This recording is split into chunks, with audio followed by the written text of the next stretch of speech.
Hello there. Yes, this is my face. This is what we're doing. So this is like something I wanted to try out. Basically, I just want to do like short, sharp news videos like every day or every other day, whenever there's news really, and just kind of post it and do it in this format. We're probably going to mess around with the format and stuff, maybe have some guests on as well, but yeah, we're going to give this a go. So let's talk about the news. We've got three big news topics today. We've got the 9.1.5 PTR.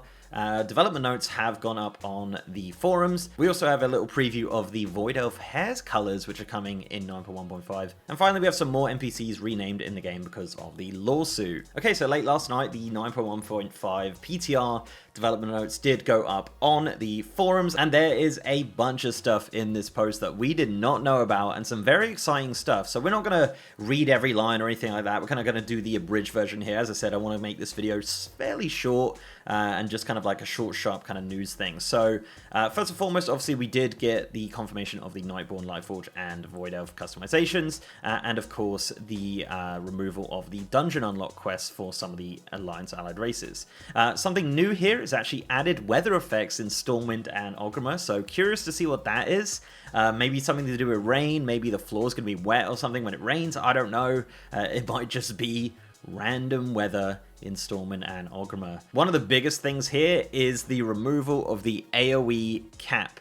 Yes, the AoE cap is being removed in 9.1.5. There's a list of all the abilities that it actually will affect when this comes in, and yeah, it is pretty nuts. They've got like a whole development note about it. Yeah, it's gone. It's happening. It's going away, and it was something that people theorized as well with the inclusion of Mythic Legion dungeons coming back in, because obviously it wasn't an AoE cap back then. So yeah, it looks like the AoE cap is being removed as of 9.1.5. Everybody rejoice. I'll be honest, as a casual player, it didn't really affect me too much. I didn't really notice it, but obviously people that are affected by it are going to be extremely happy about that. Also in this post is some more details on the class tuning that they are going to be doing in 9.1.5. A lot of stuff to different classes. I'll leave a link to the PTR notes below so you can have a better look at your specific class. One of the cool things here is actually that Aquilans, I think that's how you pronounce it, I don't know.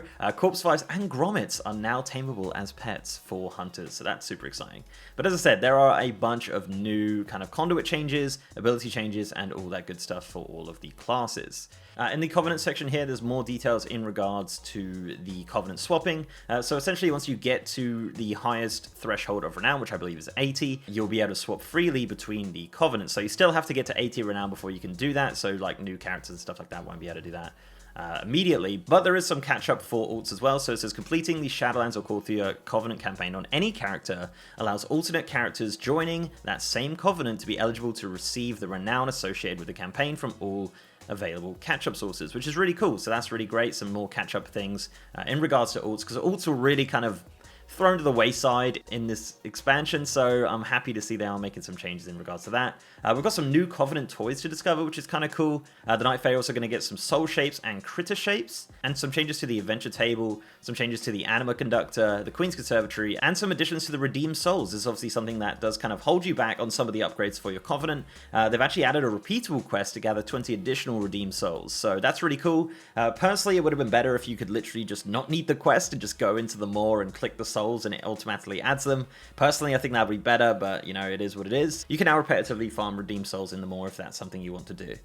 So some more details here on the Time Walking Legion event. So as I said before, it will run for 2 weeks the first time, and then it will run on a regular 1 week schedule. They actually listed the dungeons, so it'll be Blackbrook Hold, Eye of Ashara, Darkheart Thicket, Vault of the Wardens, Netherian's Lair, and Court of the Stars will be included in the Time Walking dungeon rotation. So yeah, you're not going to be getting more of souls in there, unfortunately. That's a bit of a sad one there. And it says the list of available dungeons during the Time Walk holidays has been adjusted. So now there's a little bit more details on the Time Worn Keystones.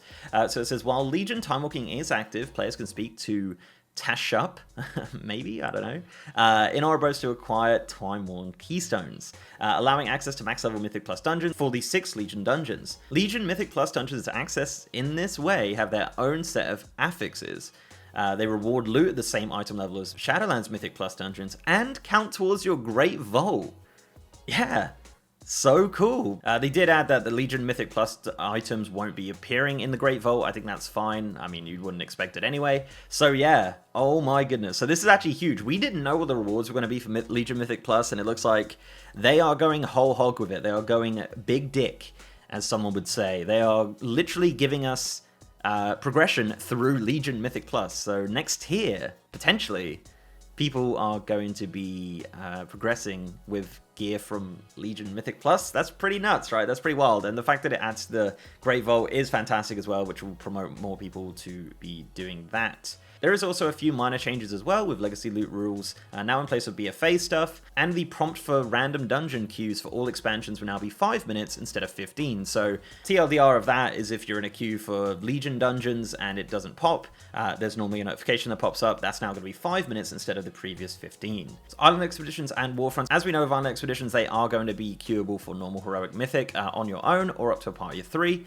Also, Warfronts. It looks like you can do normal Warfronts with a party of 5 now instead of 15. So yeah, there you go. That's kind of cool, I guess. It's a little bit of extra thing. Another cool little thing is that they're making it account-wide to get the Legion class mount quest. So essentially, if you've done the achievement Breaching the Tomb, you only need to do that on one character. Then your other characters can get the class mount, but your character still has to do their class hall campaign and complete quests and recruit the final Orderhorn champion.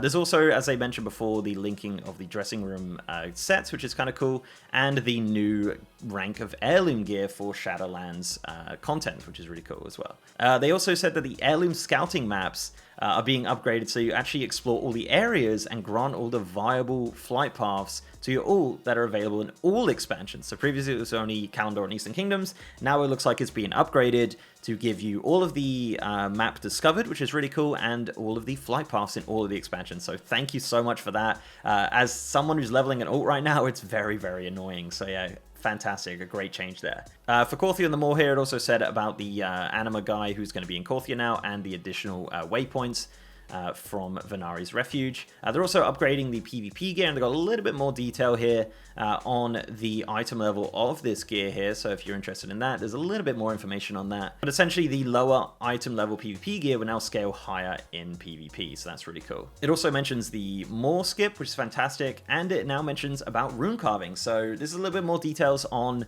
the kind of scrapper of the rune carver. So it says the rune carver will now offer to destroy an existing legendary item, return all of the soul ash and soul cinders that were used to create the item. Yeah, hell yeah, fantastic, amazing.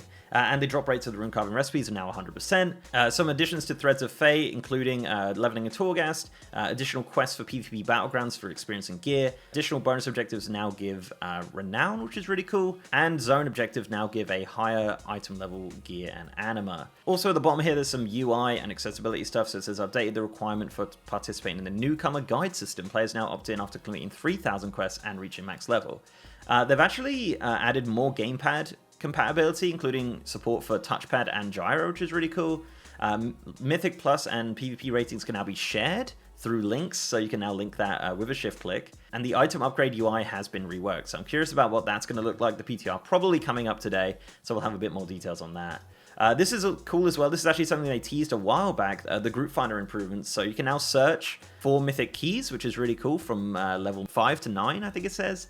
And it autofills the group finder information based on the creator's keystone. So that's fantastic. You don't have to type it out anymore, which is really cool. And finally, it says that reporters will now receive a message of their reporting results being taken. So essentially, if you report someone in game, you're going to be told that that actually happened, which is cool. And some improvements to text-to-speech. So yeah, a bunch of stuff in 9.1.5 that we were not expecting, including the AoE cap and things like that. Super excited about all of that.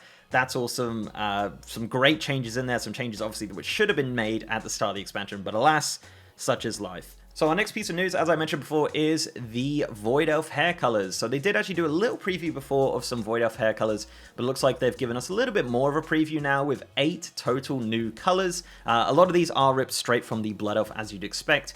And obviously in the screenshot, they're using the Void Elf skin color, but obviously, you know, you're more than likely going to be using the Blood Elf skin color there. So yeah, 8 brand new colors for the Void Elves are going to be added in 9.1.5. Super great. I'm sure all the Void Elf players or the High Elf players are very, very excited about that. And as I said, they've just kind of previewed that in a random forum reply. So yeah, looking forward to seeing what it looks like in game on the PTR. And finally, they are removing more references to Blizzard employees. A nice report here by Wowhead, picking up on these changes that we've done through hotfixes, it looked like.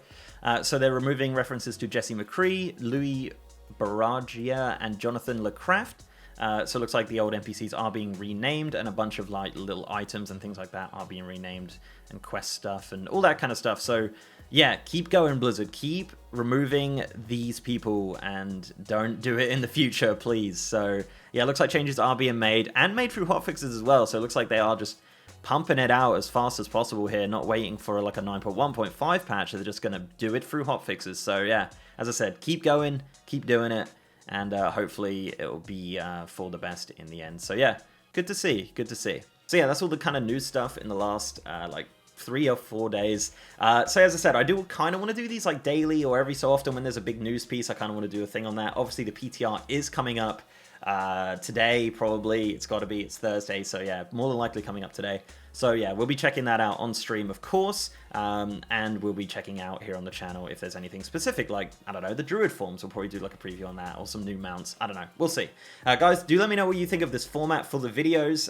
Fairly fun to do, fairly easy for me to do, and I kind of like just chatting away. And yeah, so guys, do let me know. I'd love to have some feedback on this, if you want to see this continue in the future, and anything that you want to change yeah, and all that good stuff. Yeah, cool. Thank you very much for watching, guys. Please do check out my Twitch. I'm streaming every single day over on twitch.tv/MrGM. We are streaming World of Warcraft right now. We're doing Project Legion, and obviously we're going to be doing the PTR when that does come up very, very soon. So thank you very much for watching, guys, and I will see you next time.